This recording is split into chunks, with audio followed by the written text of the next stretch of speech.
پانی، یہ ایک قطرہ پانی، یہ پورے آگ کے ایک بہت بڑے سمندر کو بجھا سکتا ہے۔ اس عزاداری کی قیمت ہے۔ ہم آپ پر اعتراض نہیں کرتے تو آپ کیوں کرتے ہیں؟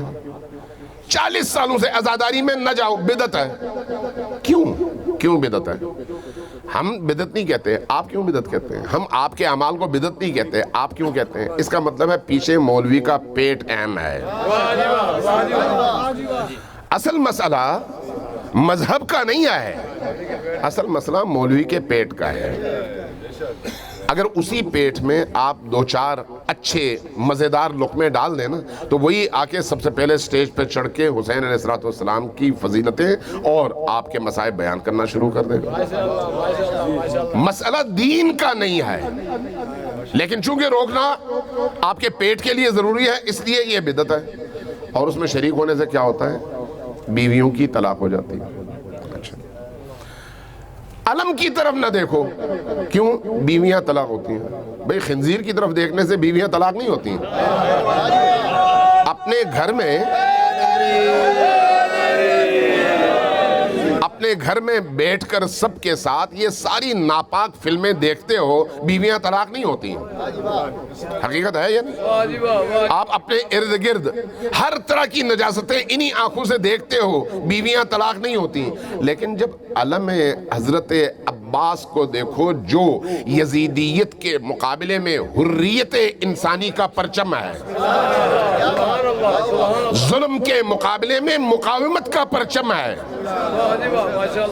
ظالموں کے مقابلے میں اللہ کے عدل و انصاف کی سب سے اونچی علامت ہے، اس کو دیکھنے سے بیویاں طلاق ہوتی ہیں۔ اگر طلاق ہوتی ہیں تو پھر 1000 دفعہ ہو جائیں، اچھی بات ہے، چونکہ پھر حرام کو آپ حلال میں تبدیل تو نہیں کر سکتے۔ اس لیے توجہ کی ضرورت ہے کہ کیوں ایسے پروپیگنڈے ہوتے تھے۔ شیعوں کے 40 پارے کے قرآن ہیں، آج تک ہمیں تو نہیں ملا، اگر آپ کو ملا ہے تو کوئی ایک آدھ لا کے دکھا بھی دے۔ 40 سال ہو گئے مسلسل پروپیگنڈا، تو لا کے کوئی ایک قرآن دکھا دے نا جس کے 40 پارے ہوں۔ لایا کوئی نہیں، کیوں؟ اس لیے کہ ہوتا تو لاتا، لیکن جھوٹ پر پیسے تو نہیں لگتے، صرف آخرت داؤ پہ لگ جاتی ہے۔ جن کو اپنی آخرت کی نہیں پیٹ کی فکر ہو، وہ پیٹ کے لیے جہنم خرید سکتے ہیں، اور یہی کچھ ہوا ہے، یہی کچھ ہوا ہے۔ عمر ابن سعد جب محرم کے حوالے سے ہم اس کا تذکرہ کتابوں میں پڑھتے ہیں، تاریخ میں پڑھتے ہیں، تو غور کیجئے گا عمر ابن سعد کو کیا نہیں پتا تھا کہ سامنے جو شخصیت ہے وہ کون ہے؟ پتا تھا، وہ جانتا تھا کہ یہ حسین ابن علی ابن رسول ہے، جانتا تھا۔ اس کو پریشانی کیا تھی؟ تاریخ کہتی ہے ساری رات سویا نہیں، جاگتا رہا، پریشان رہا کہ کیا مجھے حسین کی طرف جانا چاہیے یا یزید کی طرف جانا چاہیے۔ حسین کی طرف جانے کا نتیجہ گردن کٹانا ہے، اور یزید کی طرف جانے کا نتیجہ شہر ری کی حکومت ہے، اور ری کی حکومت جو ہے اس میں اس جو حسن ہے، خوبی ہے، پرکشش مراعات ہیں، وہ کیا ہیں؟ وہ یہ ہے کہ وہاں کا گندم بہت مزیدار ہے۔ تو گندم کا تعلق پیٹ سے ہے نا، ایمان سے تو نہیں ہے۔ تو پیٹ کی خاطر حسین کی معرفت کو قربان کرنا عمر ابن سعد کی وہ سنت ہے جو آج بھی مولویوں کے اندر موجود ہے۔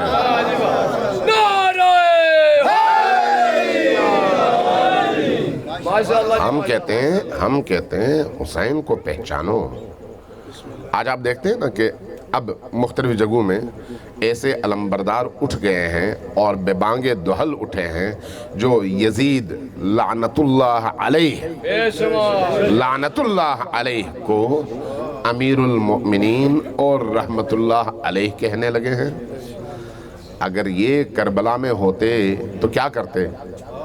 حرملہ کے تیر ان کے ہاتھوں میں ہوتے ہیں، حرملہ کی کمان ایسے لوگوں کے ہاتھوں میں ہوتی ہے۔ اب کچھ لوگ اٹھنے لگے ہیں یہ کہہ کر کہ ہم نے اگر یزید کے آباء کو بچانا ہے تو پھر یزید کو بچانا ہوگا۔ کیا مطلب ہے اس کا؟ مطلب یہ ہے کہ سلسلہ ان کی نگاہ میں ایک ہی ہے۔ ہم نہیں کہہ رہے، ہم نے تو کچھ نہیں کہا، ان کی نگاہ میں سلسلہ چونکہ ایک ہی ہے، اس لیے یزید کو بچانا باقیوں کو بچانے کے لیے ضروری ہے۔ اگر یزید کو نہیں بچاؤ گے، یزید اگر آپ کے نشانے پر ہوگا تو پھر باقیوں کو بچانا ممکن نہیں ہے۔ تو اس کا مطلب یہ ہے کہ آپ نے نبی سے دشمنی کا جو رس ہے وہ اتنا پیا ہے کہ اب آپ کے اندر حب نبی علامتی طور پر، نعرے کے طور پر تو آ سکتا ہے، لیکن آپ کے ایمان کا حصہ اب نبی کی محبت نہیں ہے، یزید کو بچانا ہے۔ عملی طور پر یہ ہم دیکھ رہے ہیں۔ ایسی صورتحال میں آپ سے میں یہ عرض کرنا چاہوں گا، آپ کی اور میری بہت بڑی ذمہ داری بنتی ہے۔ وہ ذمہ داری کیا ہے؟ اس ممبر کو نجاستوں سے پاک رکھیں۔ توجہ ہے میں کیا کہہ رہا ہوں؟ ممبر کو نجاستوں سے پاک رکھیں، ممبر کو جھوٹ سے پاک رکھیں، ممبر کو ہرزہ سرائی سے پاک رکھیں، ممبر کو حسینی ممبر بنائیں، ممبر کو کربلائی ممبر بنائیں۔ اس ممبر سے نبی کریم کے پاکیزہ کلمات کی ترویج ہونی چاہیے۔ اس ممبر سے علی مرتضیٰ کے پاکیزہ ترین کلمات کی ترجمانی ہونی چاہیے۔ اس ممبر سے جناب زہرا سلام اللہ علیہا کے پاکیزہ ترین خطبوں کی ترجمانی ہونی چاہیے۔ دشمن میرا دشمن نہیں ہے، دشمن آپ کا دشمن نہیں ہے۔ میں اور آپ کس کھاتے میں ہیں؟ یہ وہ ہیں جو نبی کے دشمن ہیں، یہ وہ ہیں جو علی و فاطمہ کے دشمن ہیں، یہ وہ ہیں جو نبی کریم کے ان پاکیزہ صحابہ کے دشمن ہیں جنہوں نے نبی کریم اور علی و فاطمہ کے قدموں میں اپنے سر رکھ کر قربانیاں دی ہیں۔ لہذا دشمن کی خواہش یہ ہے اور اس کی کامیابی اس میں ہے کہ آپ کے ممبر کو ایسی چیزوں سے آلودہ کیا جائے جس کے بعد وہ بڑی آسانی سے کہہ سکیں کہ یہاں سے گمراہی پھیلتی ہے۔ وہ ان کو بہانا چاہیے۔ ہمارے لوگ اپنی سادگی میں ان کے ہاتھوں میں بہانہ نہ رکھیں، ممبر کو اپنے پاکیزہ کریں، مجالس کو اپنے پاکیزہ رکھیں۔ ہمارے پاس سچ بولنے کے لیے اتنا کچھ موجود ہے کہ ہمیں ادھر ادھر جانک تانک کی ضرورت ہے ہی نہیں۔ قرآن ہماری کتاب ہے، اہل البیت کی روایات ہمارا سرمایہ ہے۔ آپ دیکھیے اہل سنت اور اہل تشیع میں احادیث کے دو بڑے بڑے مجموعے ہیں۔ ادھر آپ صحاح ستہ کہتے ہیں اور ادھر آپ کتب اربعہ کہتے ہیں۔ تعداد حدیث کے لحاظ سے دیکھا جائے تو دونوں جگہ بے تحاشا حدیثیں ہیں، لیکن جو مقررات ہیں، تکراری حدیثیں، ایک کتاب میں یہی حدیث ہے، دوسری میں بھی یہی حدیث ہے، تیسری میں بھی وہی حدیث ہے۔ اگر مقررات کو اٹھائیں تو پھر اہل سنت کے پاس موجود احادیث کی ٹوٹل تعداد تقریباً بنتی ہے 5000، لیکن اس کے مقابلے میں مکتب تشیع میں اہل البیت علیہم السلام سے منقول احادیث کی تعداد کم از کم بنتی ہے 50,000۔ یہ کون سی حدیثیں ہیں جو اہل البیت نے نقل کیا ہیں؟ اہل البیت زیادہ قریب ہیں یا ابو ہریرہ؟ سوچنے والی بات ہے نا۔ اہل البیت نبی کے گھر کے لوگ ہیں، وہ زیادہ بہتر احادیث کی حفاظت کر سکتے ہیں یا باہر والے؟ حضرت ابو ہریرہ کی ٹوٹل جو عمر ہے نبی کریم کے ساتھ، مفتی صاحب یہاں پر موجود ہیں، وہ گواہی دیں گے، 1 سال 9 مہینے ہے۔ کتنے؟ 1 سال 9 مہینے، اور اکثر حدیثیں انہی کی نقل کردہ ہیں۔ اس کے مقابلے میں اگر اہل البیت کہیں تو اہل البیت وہ ہیں جن کو علم کا سمندر نبی نے قرار دیا، باب علم پیامبر علی کو قرار دیا۔ اور یہ جو باب علم پیامبر ہے صرف حدیث نہیں جو آپ تک منقول ہے، کائنات کے حوالے سے جو کچھ آپ جاننا چاہیں تو اس کا دروازہ علی اور آل علی ہیں۔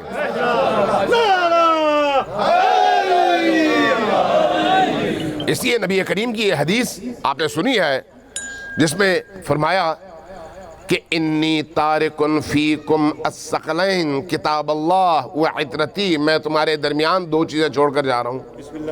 یہ جو حدیث ہے انی تارکن فیکم الثقلین، دو طرح سے روایت ہوئی ہے، کتاب اللہ و عطرتی، کتاب اللہ و سنتی، دونوں طرح سے۔ سنتی کی عبارت کے ساتھ زیادہ سے زیادہ موجود حدیثوں کی تعداد 10% بھی نہیں ہے۔ کتنی؟ توجہ چاہیے، 10% بھی نہیں ہے سنتی کے ساتھ آنے والی روایت، لیکن عطرتی کے ساتھ آنے والی روایت وہ 90% سے زیادہ ہے۔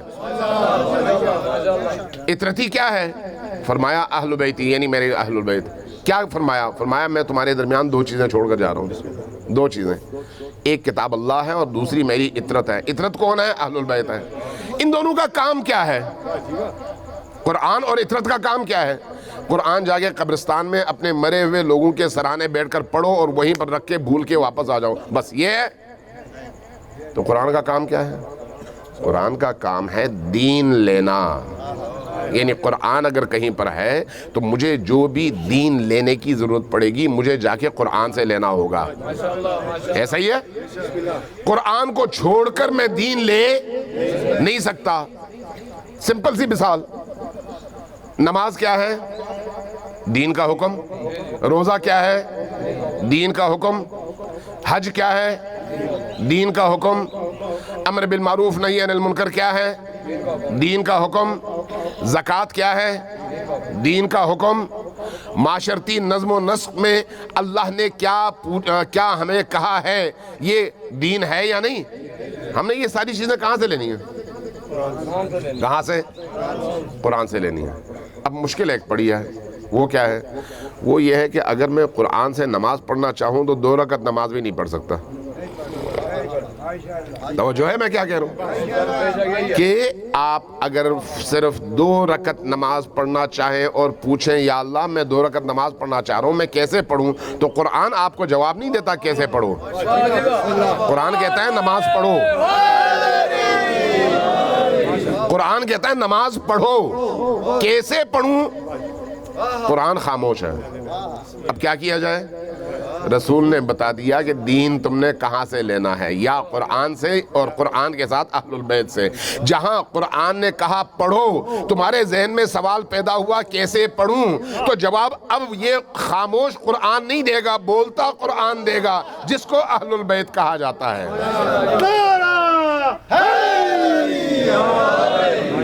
جب آپ سے کہا جائے حج کرو، حج پیچیدہ ترین عبادات میں سے ہے، قرآن سے آپ حج کر ہی نہیں سکتے، صرف قرآن کی آیات رکھیں، کر ہی نہیں سکتے، کیا کریں؟ کس سے پوچھو؟ نبی کریم نے کہا اہل البیت سے پوچھو۔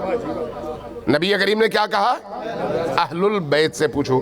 اہل البیت جو کچھ کہیں وہی دین ہے۔ اس لیے فرمایا کہ میں تمہارے درمیان 2 چیزیں چھوڑ کر جا رہا ہوں، قرآن اور اہل البیت۔ قرآن سے پوچھو، جہاں قرآن نے جواب نہیں دیا، حکم بیان کر دیا لیکن کیسے اس کا جواب نہیں دیا، وہاں پر تم نے کس سے پوچھنا ہے؟ اہل البیت سے۔ تو اس کا مطلب یہ ہے کہ حدیث کہتی ہے کہ یہ دونوں چیزیں ساتھ میں ہیں۔ انی تارکن فیکم الثقلین کتاب اللہ و عطرتی، ایک کتاب ہے دوسری میری عطرت ہے۔ ما ان تمسکتم بہما، یہ حدیث اہل سنت کی ہے، شیعوں کی بات نہیں کر رہا میں۔ مفتی صاحب موجود ہے، پوچھ لیں آپ ان سے، 10 حوالے یہ آپ کو بتا دیں گے۔ کیا کہا؟ ما ان تمسکتم بہما، جب تک تم ان 2 چیزوں کو مضبوطی سے پکڑے رکھو گے، لن تضلوا بعدی ابدا، میرے بعد کبھی بھی گمراہ نہیں ہوگے۔ اور اگر اہل البیت کو چھوڑ دو تو گمراہ ہوگے۔ اہل البیت کو پکڑنے کا مطلب محبت کرنا ہے یا پکڑنے کا مطلب عمل کرنا ہے؟ یہ بجاؤ مجھے۔ محبت کرنے سے دین آتا ہے؟ صرف محبت کرنے سے دین نہیں آتا۔ محبت کرنے کا مطلب عمل کرنا ہے۔ اگر محبت ہو اور میں دشمن کی طرف جاؤں تو یہ عمل ہے؟ ایک بچہ اپنے باپ سے کہے کہ میں آپ سے بہت محبت کرتا ہوں لیکن بات آپ کی نہیں مانوں گا، آپ کے مخالف کی مانوں گا، یہ محبت ہے؟ آپ سے پوچھ رہا ہوں، انصاف سے بتائیں، یہ محبت ہے؟ محبت کیا ہے؟ میں جس سے محبت کرتا ہوں اس کی مانوں بھی، اور اگر وہ اللہ کا حکم ہو تو پھر آپ کے پاس کوئی اور رستہ ہے ہی نہیں۔ جب اللہ نے کہا یا رسول نے کہا، رسول نے کیا کہا؟ وہی جو اللہ نے کہا۔ رسول اپنی طرف سے کہتے ہیں کچھ نہیں۔ ما آتاکم الرسول فخذوہ وما نہاکم عنہ فانتہوا، جو کچھ رسول نے تمہیں دیا اس کو مضبوطی سے پکڑو، اور جو کچھ رسول نے جس سے منع کیا اس سے اپنے آپ کو روکو۔ تو یہ جو انی تارک فیکم الثقلین کتاب اللہ و عطرتی کی حدیث ہے، یہ رسول نے دیا یا نہیں؟ دیا یا نہیں؟ مضبوطی سے پکڑنے کی ذمہ داری کس کی ہے؟ تمام مسلمانوں کی، تمام مسلمانوں کی۔ تو اس لیے جب فرمایا کہ اگر یہ ان دو چیزوں کو پکڑو گے تو لن تضلوا بعدی ابدا، میرے بعد کبھی بھی گمراہ نہیں ہوگے۔ تو گمراہی سے بچنے کا رستہ اہل البیت کو پکڑنا ہے۔ کیوں؟ آگے ایک اور ضمانت دے دی، فرمایا کہ حتی یردا علی الحوض، یہاں تک کہ یہ دو چیزیں مل کر میرے پاس حوض کوثر میں آئیں گی۔ یہاں پر اہل البیت کا تو فرما دیا کہ اہل البیت اور قرآن دو ایسی چیزیں ہیں جن کے درمیان جدائی نہیں ہے۔ توجہ، جن کے درمیان جدائی نہیں ہے، ان کو ایک دوسرے سے الگ نہیں کیا جا سکتا۔ کسی اور کے بارے میں بھی کوئی ایسی حدیث ہے کہ فلان فلان فلان فلان حدیث اور قرآن کے ساتھ جڑے ہوئے ہیں اور یہ قرآن سے اور قرآن ان سے الگ نہیں ہوگی؟ کوئی ایسی حدیث ہے تو ہماری سر آنکھوں پر قبول کر لیتے ہیں، ہمیں تو اعتراض نہیں ہے۔ ہمیں چاہیے نسخہ ہونا چاہیے اللہ کا، ہمیں چاہیے نسخہ ہونا چاہیے رسول اللہ کا۔ اگر اللہ اور اس کے رسول کا دیا ہوا نسخہ ہے تو زہر کا سمجھے دنیا، لیکن ہمارے لیے وہ تریاق ہے۔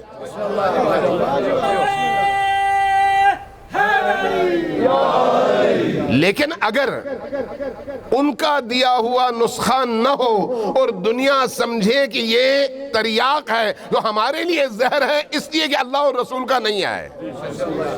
ہم اللہ اور رسول کے پابند ہیں، کسی اور کے پابند نہیں ہیں۔ صلوات بھیجیے بر محمد وعلیہ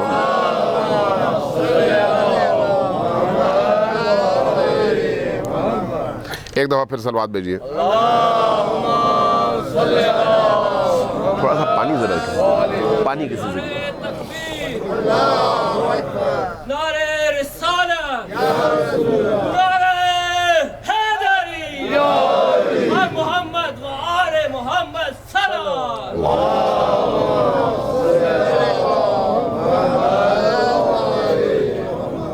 عزیزان گرامی، آج کی دنیا بڑی پیچیدہ ہے۔ اس پیچیدہ دنیا میں آپ کا مکتب یعنی مکتب اہل البیت وہ مکتب ہے جس کا باقاعدہ آغاز غدیر خم سے ہوتا ہے۔ غدیر خم، اس کے بعد پھر حدیث قرطاس سے ہوتا ہے۔ غدیر خم کا تسلسل حدیث قرطاس ہے۔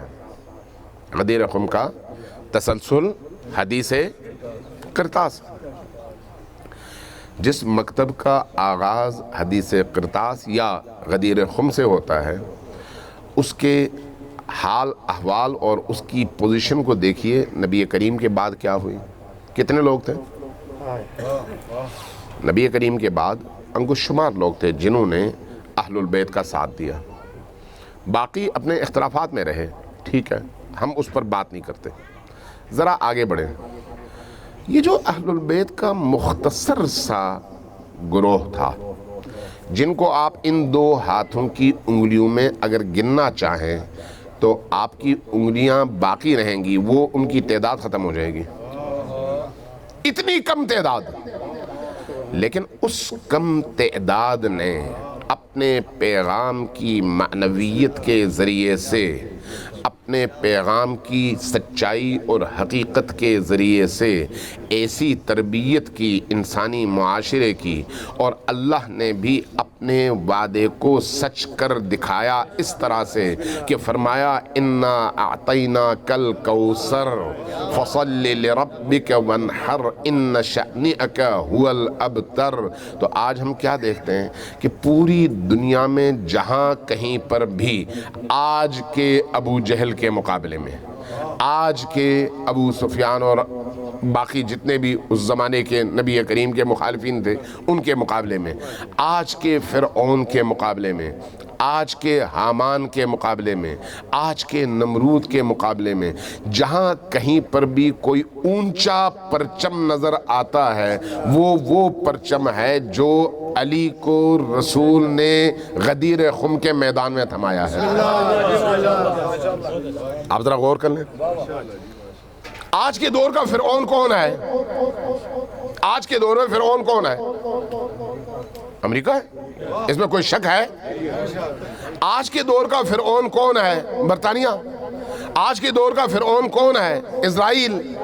یہ جو مغربی ممالک ہیں، یہ جو قوتیں ہیں جن کے سامنے تمام مسلمان بڑے بڑے شیوخ اور ممالک ڈھیر ہیں، ڈھیر ہیں یا نہیں ہیں؟ کسی کو شک ہے؟ اس کے مقابلے میں اگر کوئی پرچم کھڑا ہے تو وہ کون سا پرچم ہے؟ وہ علی کے بیٹے کا پرچم ہے، فاطمہ الزہرا کے دلبند کا پرچم ہے۔ چاہے وہ پرچم بیروت میں اونچا ہوا ہو، چاہے تہران میں ہوا ہو، چاہے نجف میں ہوا ہو، چاہے بحرین میں ہوا ہو، چاہے دمشق میں ہوا ہو، چاہے کشمیر میں ہوا ہو۔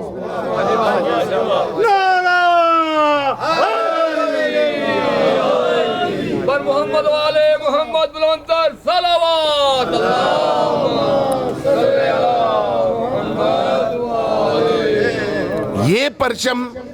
یہ پرچم علی کے بیٹے کا پرچم ہے، اور اس وقت جس تحریک کا آغاز بیت فاطمہ سے ہوا، ذرا توجہ دیجئے، بیت فاطمہ سے، آپ سمجھ رہے ہیں کہ بیت فاطمہ کا مطلب کیا ہے؟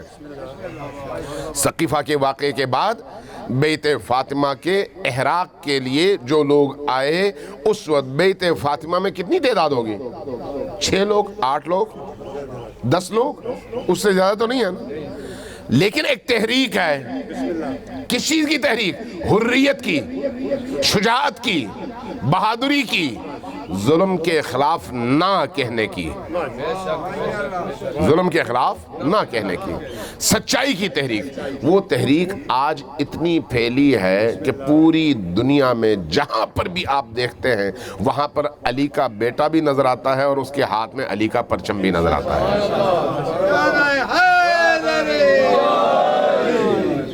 اس کا مطلب کیا ہے؟ آج کے دور میں حق اور باطل کی اس جنگ میں جو امریکہ، اسرائیل اور برطانیہ اور باقی اس طرح کی لابیز اور ممالک اور استعماری طاغوتی طاقتوں کے مقابلے میں کھڑے ہیں، وہ اپنا پرچم لے کر اگر کھڑے ہیں اور ان کے مقابلے میں کھڑے ہیں اور ان کے لیے چیلنج ہیں، تو اس کا مطلب سمجھ لیں کہ یہ دور بنی فاطمہ کے غلبے کا دور ہے۔ فاطمہ سلام اللہ علیہا کے بیٹوں کے غلبے کا دور ہے، غلبے کا، کمزوری کا نہیں۔ اور اس دور میں شیعہ سنی کو آپس میں لڑانا یہ سب سے زیادہ طاغوت کی خدمت ہے اور نبی کریم سے خیانت ہے۔ سمجھ رہے میں کیا کہہ رہا ہوں؟ نبی کریم سے خیانت ہے اگر کوئی شخص مسلمانوں کے 2 گروہوں کو، شیعہ اور سنی کو، آپس میں لڑانے کے لیے کوئی بھی بات کرتا ہے۔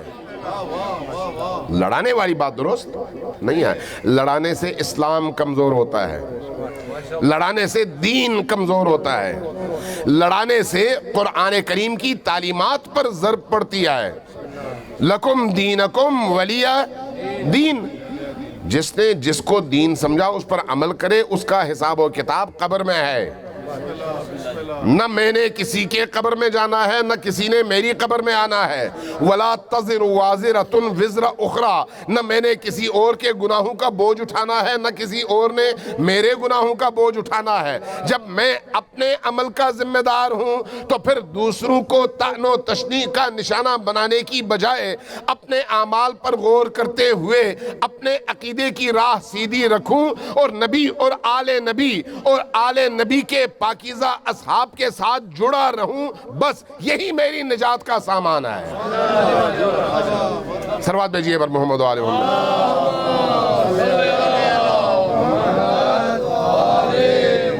عزاداری سید الشہداء کا مطلب یہی ہے کہ اس عزاداری کے ذریعے سے حسین ابن علی علیہ السلام کے پاکیزہ اس تحریک اور اس تحریک کے عظیم ترین کرداروں کے روشن چہروں سے لوگوں کو آشنا کرو، اور ان کے مقابل میں جو بدنما چہرے ہیں ان سے نقاب الٹ کر بتا دو کہ یزیدیت نجاست کا نام ہے اور حسینیت نورانیت کا نام ہے۔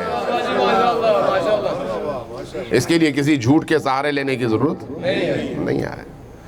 اس کے لیے نہ جھوٹے مصاحب کی ضرورت ہے، نہ جھوٹے فضائل کی ضرورت ہے۔ جو فضیلتیں ہیں وہ کہاں اتنی ہیں کہ آپ اس کا احاطہ کر سکیں۔ تو جب سچائی اتنی زیادہ ہے تو پھر جھوٹ کی طرف جانے کی ضرورت کیا ہے؟ جب سچائی اتنی زیادہ ہے تو پھر آپ کو اس میں ملاوٹ کی ضرورت کیا ہے؟ ملاوٹ کا مطلب یہ ہے کہ آپ اندر سے صاف نہیں آئے۔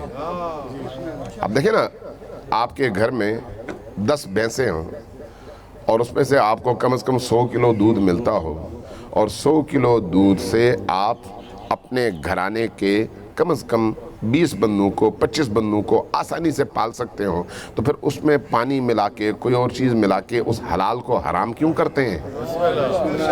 ضرورت ہے اس چیز کی؟ نہیں ہے، اللہ نے روکا ہے، نہ کرو۔ یہاں پر بھی ایسا ہی ہے۔ اہل البیت کے فضائل اور ان کے مقامات اتنے ہیں کہ کسی ایک کا بھی مکمل احاطہ نہ آپ کر سکتے ہیں نہ میں کر سکتا ہوں۔ اس لیے امام صادق علیہ السلام کا ایک جملہ ہے،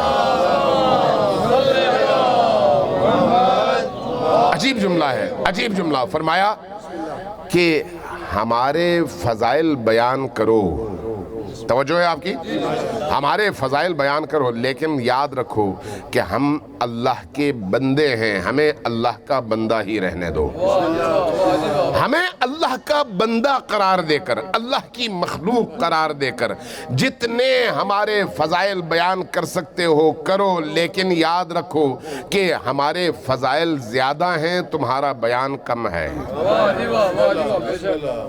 آپ جو کچھ بھی بیان کرنا چاہیں وہ آپ کی فکر اور آپ کا فہم ہے، آپ کی فکر بھی محدود ہے، فہم بھی محدود ہے، اور وہ آپ کی اس فکر اور فہم سے بالاتر ہستیاں ہیں۔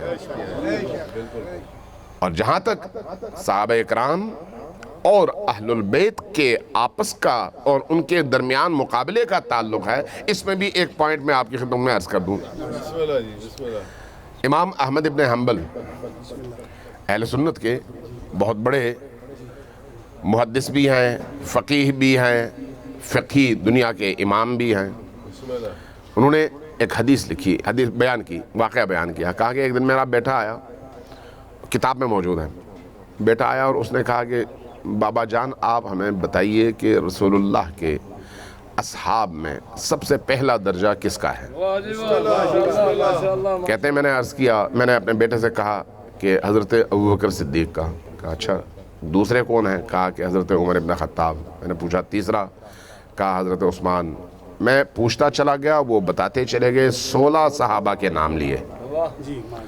یہ بیٹا نقل کرتا ہے، 16 صحابہ کے نام لیے۔ مجھے تعجب ہوا، میں نے پوچھا ابا جان آپ نے 16 صحابیوں کے نام لیے، آپ نے کہیں پر بھی علی ابن ابی طالب کا نام نہیں لیا؟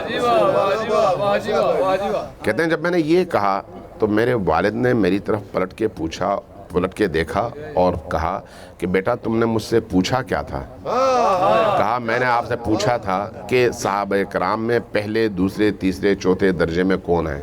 تو کہا تم نے صحابہ کا پوچھا تھا، اہل البیت کا تو نہیں پوچھا تھا۔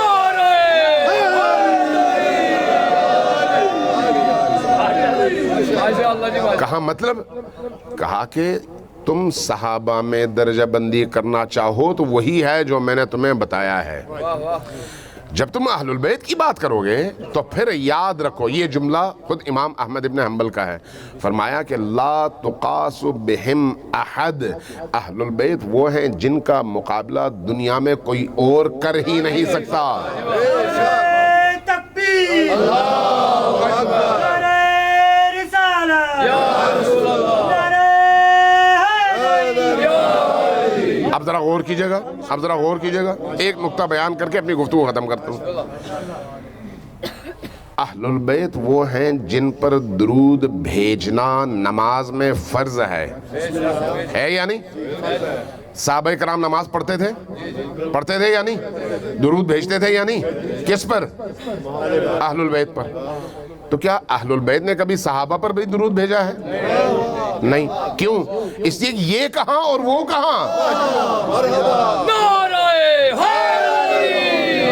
جن پر درود بھیجیں آپ وہ افضل ہیں یا درود بھیجنے والے افضل ہیں؟ واضح ہے. اس لیے اس طرح کے مقابلے کر کے اپنے بے ایمانی کا ثبوت نہیں دینا چاہیے، چونکہ اہل البیت اور چیزیں ہیں، صحابہ اور ہیں. تھوڑا سا غور کریں. اہل البیت وہ ہیں جن کی طہارت کی گواہی اللہ تبارک و تعالیٰ نے قرآن میں دی یا نہیں؟ یطہرہم تطہیرا. میں تفصیل میں نہیں جاتا. یعنی ایسی طہارت جس کا حق تھا، اللہ نے ان کو ایسا پاکیزہ کیا کہ اس سے زیادہ پاکیزہ کرنا ممکن نہیں تھا. کون؟ اہل البیت. مقابلے میں صحابہ. بت پرستی نجاست ہے یا نہیں؟ ہے یا نہیں؟ جھوٹ نجاست ہے یا نہیں؟ قتل ناحق نجاست ہے یا نہیں؟ ہے یا نہیں؟ شراب پینا نجاست ہے یا نہیں؟ تو صحابہ کرام اسلام لانے سے پہلے ان تمام اعمال میں مبتلا تھے یا نہیں؟ تو اس کا مطلب ہے اسلام نے ان کو پاک کیا. لا الہ الا اللہ کہنے کے نتیجے میں وہ پاک ہوئے، اس لیے ان کی قدر و قیمت ہے. لیکن اہل البیت وہ ہیں جو اپنی خلقت کی ابتدا سے پاک تھے. دونوں میں آسمان زمین کا فرق ہے، آسمان زمین کا فرق. اس لیے اہل سنت دوستوں کو بھی شیعہ دوستوں کو بھی آپس میں بیٹھ کر ان علمی نکات پر گفتگو کرنی چاہیے اور پڑھنا چاہیے.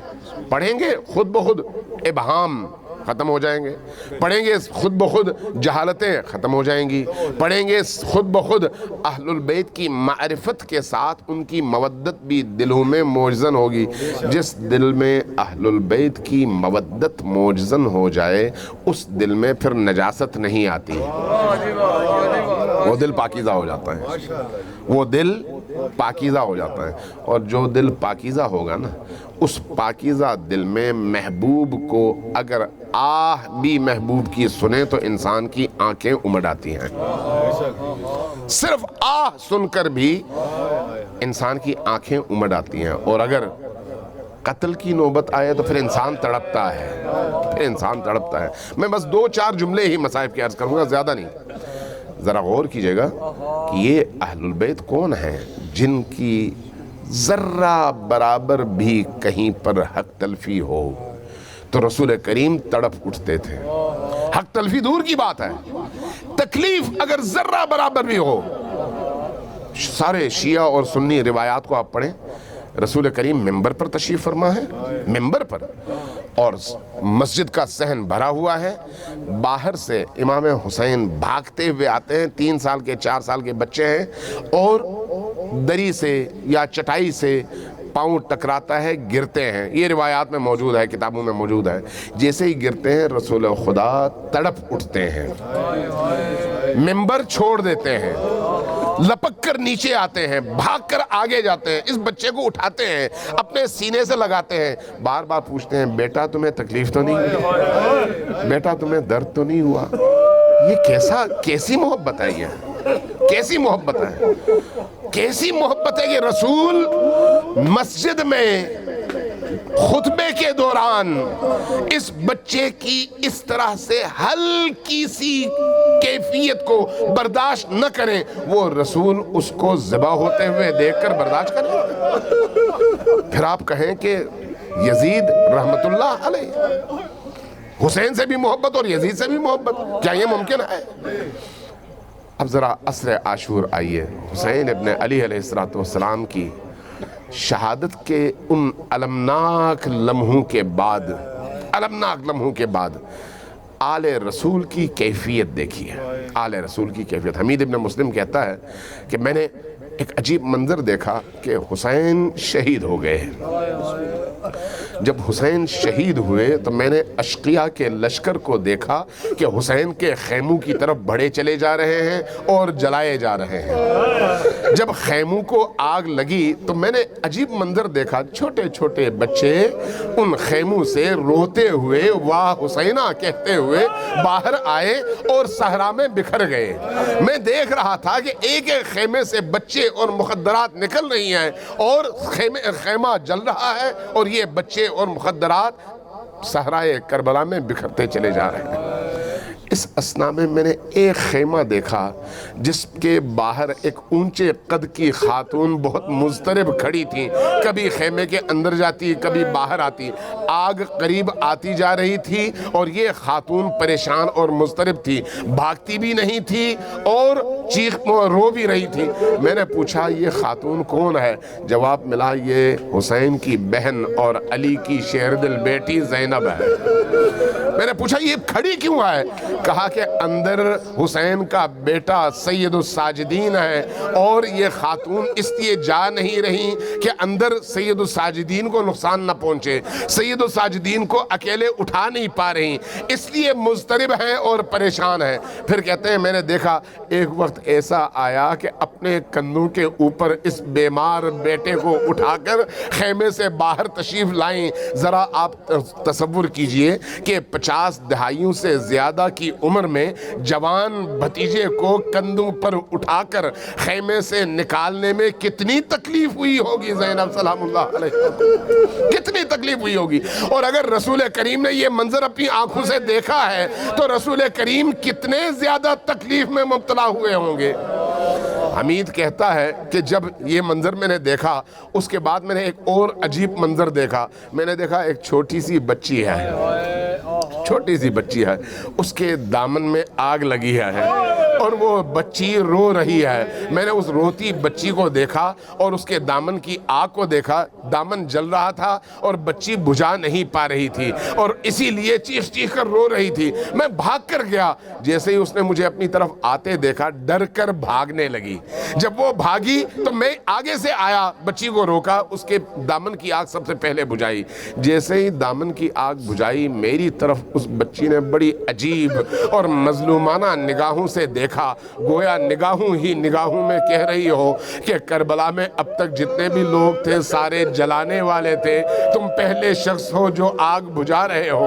میں نے پوچھا بیٹی یہ تمہارے سر پر زخم ہے، کندھوں پر زخم ہے، تمہارے رخسار زخمی ہیں، تمہارے کان زخمی ہیں، کیا ہوا؟ اب بچی نے ایک ایک کر کے بتانا شروع کیا، کہا کہ میرا سر اس لیے زخمی ہے کہ میرے سر سے جب مکنا، چادر اور حجاب چھیننا چاہا تو انہوں نے نیزے کی انیوں سے چھیننا چاہا اور اس کے ضرب سے میرے سر میں زخم لگے، میرے کندھے اسی طرح سے زخمی ہوئے، میرے کان کی پوچھتے ہو، میرے کان کی لو پھٹی ہوئی ہے، خون رس رہا ہے۔ تمہیں معلوم ہے میرے کان میں میرے بابا نے بالیاں پہنائی تھی، وہ بالیاں ان ظالموں نے اتنے زور سے کھینچی کہ میرے کان کی لو پھٹ گئی اور خون رسنے لگا۔ میرے رخسار کا پوچھ رہے ہو کہ سیاہ ہو چکے ہیں، ہاں ان ظالموں نے جب میں بھاگنے لگی تو اتنے تمانچے مارے، اتنے تمانچے مارے کہ رخسار میرے سیاہ ہو گئے ہیں۔ میں بھی رو پڑا۔ میں نے پوچھا بیٹی تم بڑی مظلوم ہو کون؟ کہا کہ میں حسین کے سینے پر سونے والی 3 سالہ سکینہ ہوں۔ میں نے اپنے سینے سے لگایا اس بچی کو اور پھر اس کے بعد پوچھا کہ بیٹی یہ بتاؤ میں تمہاری کیا خدمت کروں کہ تمہارا غم ہلکا ہو جائے؟ تو اس نے میری طرف ایک عجیب نگاہ سے دیکھا اور اس کے بعد کہا ذرا مجھے نجف کا رستہ بتا دو۔ میں نے پوچھا بیٹی کیا مطلب؟ کہا کہ نجف میں میرے جد دفن ہے، میں ذرا اپنے جد علی مرتضیٰ کی بارگاہ میں جا کر شکایت تو لگاؤں کہ دیکھیے امت کے ان ظالموں نے ہمارے ساتھ کیا سلوک کیا۔